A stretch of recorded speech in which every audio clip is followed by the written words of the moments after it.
What's up, guys? How's it going? So, yeah, first video since we started the countdown. This is awkward. So I was sitting back today, and I was having a latte and I was drinking it all hoity-toity like, so good. And I thought to myself, you know what? The countdown is long as f***.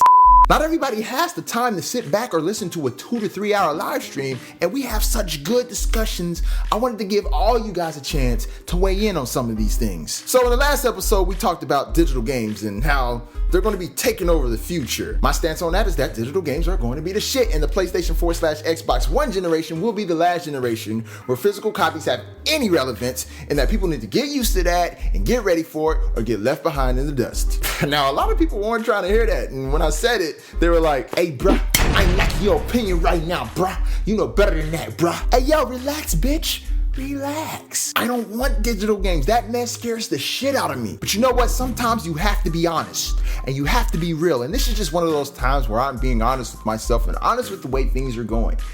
We are going to have a digital game future. It will be the #1 format of game sale. Let me give you a few reasons why I think this. So what is the difference between owning a physical copy of a game in this generation and in next generation? Not much, but there are a couple things that are like installs. If you didn't know, this is the generation of the install. One of the main advantages physical copies have over digital copies is that the physical copies can save space on your hard drive. So if you buy a game at the store as opposed to just downloading it from the PlayStation Store or the Xbox Live Marketplace, you save space on your hard drive and you don't have to worry about, that space being consumed, by the game. Unfortunately, that advantage is gone in the next generation, ladies and gentlemen. The next generation, your disc is an install disc, meaning your disc will install the game onto the hard drive as opposed to running the game straight off the disc. Mind you, having the disc-based version of the games will make the games run a little more smoothly, but you will still have that space on your hard drive consumed, the same as if you purchased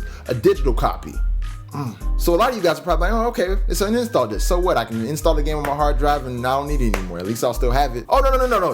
You'll still need the disc. That Blu-ray disc is an authentication disc. You need that every time to access that content that's already installed on your hard drive. So say you have 20 games on your hard drive that all came from a Blu-ray disc. If you wanted to travel with those 20 games that are already installed on your hard drive, you need to bring all 20 of those Blu-ray discs with you to access those games. As opposed to having a digital copy where those games could just sit on your hard drive and you won't need any Blu-ray disc for them. Not only that, but if you want to share a Blu-ray disc version of the game that's on your hard drive, you can't share it without the Blu-ray disc. So if you want to game share with friends across the nation, it's a little more appealing to have a digital copy because you can actually share that, whereas you couldn't share a physical Blu-ray disc copy of a game, which, like I said, is pretty much like how it is today. But just to have things on your hard drive and not be able to share them, it does something to your psyche. If I'm consuming part of my hard drive by having a Blu-ray version of this game and I can't share this content with my friend, what's the point in having the Blu-ray version of a game? I mean, even look at the increasing number of free-to-play and MMO and open world games where, they give you the game.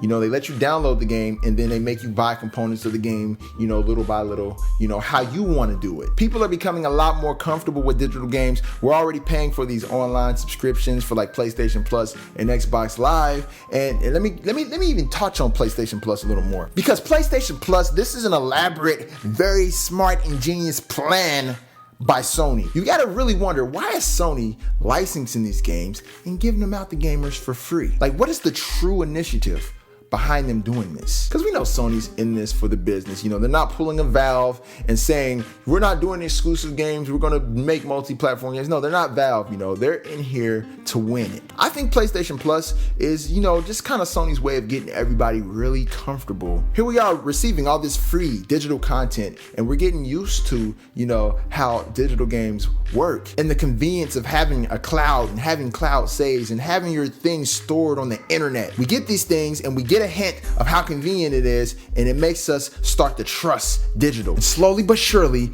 we're being converted into digital gamers. Your average mainstream gamer who doesn't read as deeply into the gaming industry, they're not going to see the ramifications of a digital purchase. All they're going to see is the convenience that they get being able to sit on their couch and buy their games. Majority rules, and since they are the majority, that only means one thing. Physical copies of video games will gradually be weeded out over the next 2 generations of gaming. Again, I don't want this, but it's the inevitable future. Don't get me wrong, it's still years down the road, but you better believe it's coming. So funny thing, I don't know if you guys heard the news, but Blockbuster officially went out of business today. Like they're completely gone. There's no more Blockbuster, not even a hint or a trace of them anymore. And you know, Blockbuster, they were their own worst enemy first and foremost, but we can't sit here and act like there weren't a couple of competitors who really, you know, dug the grave for them. Netflix was definitely one of them. And I'm not even talking about the digital Netflix. I'm talking about the Netflix that allowed games to be sent directly to your home. And then they went all digital, and between that and the arrival of Redbox, there was just no chance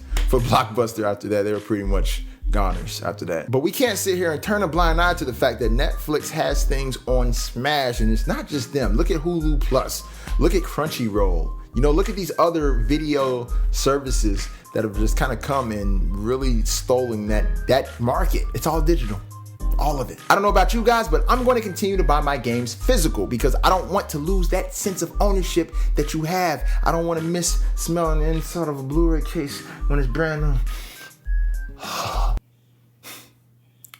Stay positive and stay strong, folks. Later. Now, when it comes to this current generation, if you ask me who won from like a perception standpoint, I would definitely say in America, the Xbox 360 was the leading platform. Now, I'm not talking about exclusive franchises or talking about specifications, because as you all know, I thought